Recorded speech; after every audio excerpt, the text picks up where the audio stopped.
দৈবিক আর আধ্যাত্মিক, তাই তো? চিতার জ্বালায় আমরা জ্বলছি, যেটা হচ্ছে দেহ দ্বারা, যেটা জ্বর কাশি সর্দি হয়তো দৈহিক ভুগি তো আমরা চিতার জ্বালা, এর থেকে বাঁচতে পারবেন না। আর দৈবিক যেটা হলো গ্রহ পীড়িত, এই তোমার মঙ্গল গ্রহ খারাপ যাচ্ছে, এই তোমার শুক্র গ্রহ খারাপ যাচ্ছে, তাই তো?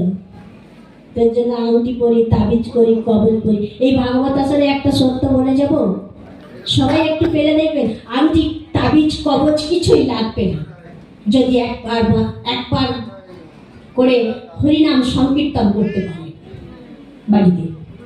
এই হাতে তালি দিলে না, হাতের রেখা খারাপ থাকে অনেক সময় আমাদের, তো এই হাতের তালি দিয়ে যদি হরিনাম করা হয়, এই খারাপ রেখাগুলো দূরে সরে যায়, দিয়ে ভালো রেখার উদয় হয়। আর উচ্চ কণ্ঠে হরিনাম করলে কি হয় জানেন? উচ্চ কণ্ঠে হরিনাম করলে মাটি, গুল্ম, বৃক্ষ, লতা, পশু পাখি, কীট পতঙ্গ এরা নাম বলতে পারে না। তাদের দেহে প্রাণ আছে কিন্তু তারা নাম বলতে পারে না। আমাদের দিয়ে তারা নাম শ্রবণ করে, তবে তাদের উদ্ধার হয়ে যায়। তাহলে আমাদের উচ্চ কণ্ঠে নাম করলে কি বলে? ও পাগল হয়ে গেছে, ওর নামটা বন্ধ করে আয়, তাই তো?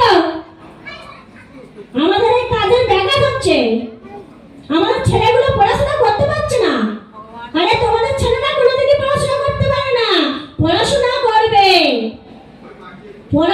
করবে, ব্যারিস্টার হবে, উকিল হবে, ভগবানের চরণ পাবে না। ইনকাম করবে, অর্থ উপার্জন করবে, ঈশ্বর কৃপা পাবে না। ঈশ্বর কৃপা সেই পাবে যে ভগবানের চরণ ধরে এগিয়ে যেতে পারবে। আমার টাকা নিয়ে, গয়না নিয়ে, সোনা নিয়ে কি হবে গো? শেষের দিনে তো যা থাকবে সব খুলে নেবে, ঠিক বলছি তো নাকি? তাহলে শেষের দিনে যদি যা থাকবে সব খুলে নেবে, আমার যা থাকবে সব নিয়ে নেবে, তাহলে আমরা তাকে সময় দেব না কেন? তাহলে একটা ছুঁচো নিয়ে যেতে পারবে না, পরনে বস্ত্রটাও খুলে দেওয়া হবে। তাহলে তোমার কি দরকার?